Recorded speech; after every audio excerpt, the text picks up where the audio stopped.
Order of A B is equal to order of B A, ये एक और theorem का रहता है पार्ट एक। Order of A B is equal to order of B A, ये हमने प्रूफ करना है। मैंने लेट कर लिया कि ऑर्डर ऑफ ए बी जो है वो एम है। अगर order of A B M है तो इसका मतलब हुआ कि ए बी की पावर जब एम लूँगा तो जवाब आइडेंटिटी आएगी। ए बी की पावर जब एम लूँगा तो जवाब आइडेंटिटी आएगी, और वो आइडेंटिटी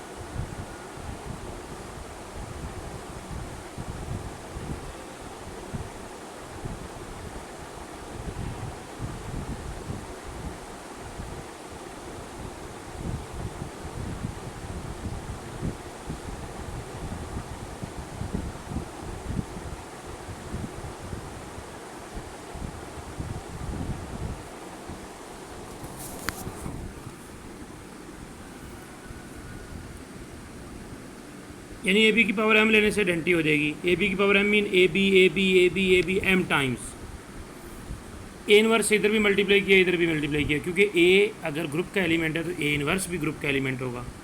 ये ए इनवर्स ए के साथ आइडेंटिटी हो जाएगा और ये बचेगा। ये बी इस ए के साथ जोड़कर मैं बी ए बना दूंगा, ये वाला बी अगले वाले ए के साथ जोड़कर बी ए बना दूंगा, फिर इसी तरीके से चलते चलते चलते चलते एंड में बी बचेगा।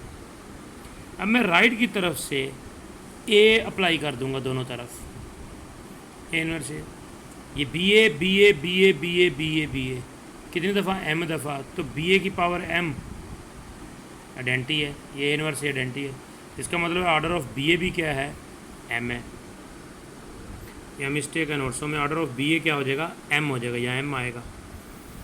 तो ऑर्डर ऑफ ए बी भी एम है, ऑर्डर ऑफ बी ए भी एम है, साबित हो गया कि दोनों का ऑर्डर इक्वल होता है। देखिए ना, इसने इधर से पहले ए ख़त्म किया, ए ख़त्म हो गया और इस तरफ से ए डाल दिया, तो तादाद बराबर ही रहेगी, तो ए बी की बजाय बी ए बन जाएगा।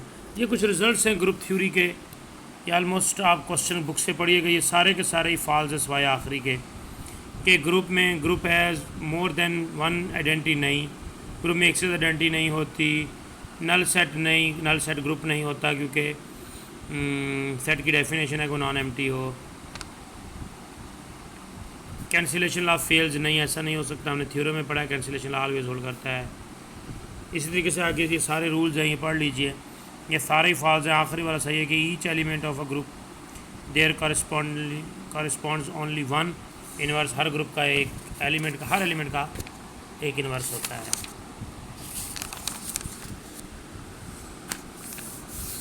क्वेश्चन नंबर 2 है, show that in a group G the identity element is unique, the inverse of each element is unique. Identity भी यूनिक होती है और इनवर्स भी यूनिक होता है, यानी एक ग्रुप में सिर्फ एक ही आइडेंटिटी होती है और हर एलिमेंट का सिर्फ एक ही इनवर्स होता है। तो कंट्रेरी हमने सपोज किया कि E1 E2 are to identities, हमने उल्टा फ़र्ज़ कर लिया कि नहीं, दो आइडेंटिटीज़ हैं। अगर दो आइडेंटिटीज़ हैं तो दोनों ग्रुप के एलिमेंट भी होंगे, दोनों ग्रुप के एलिमेंट भी होंगे। अगर E1 आइडेंटिटी है, E1 E2 दोनों तो जी में है, तो E1 E2 का जवाब क्या आएगा। अगर E1 आइडेंटिटी है तो आइडेंटिटी किसी को कुछ नहीं कहती, तो जवाब E2 आएगा। अगर E1 आइडेंटिटी है तो जवाब E2 आएगा, और अगर E2 आइडेंटिटी है, अगर E2 आइडेंटिटी है तो फिर E2 E1 का जवाब E1 आएगा। ये दोनों इक्वल, ये दोनों इक्वल, तो फिर ये दोनों भी इक्वल होंगे, तो E1 ही E2 है, यानी ये दो नहीं एक ही है। इसी तरीके से हम फ़र्ज़ करते हैं कि ए का इन्वर्स बी भी है और ए का इन्वर्स सी भी है, ए का इन्वर्स बी भी है और ए का इन्वर्स सी भी है।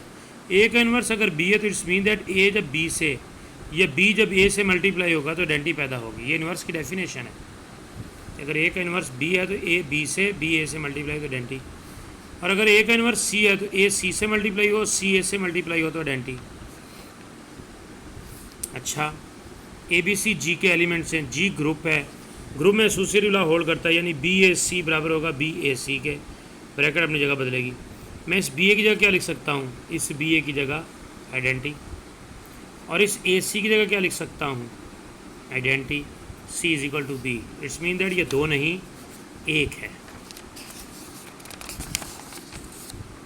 क्वेश्चन 3 बाद में करेंगे, ये थोड़ा समझने वाला क्वेश्चन है, ज़रा चैप्टर की कुछ समझ आ जाए फिर आपको समझाएंगे इंशाल्लाह।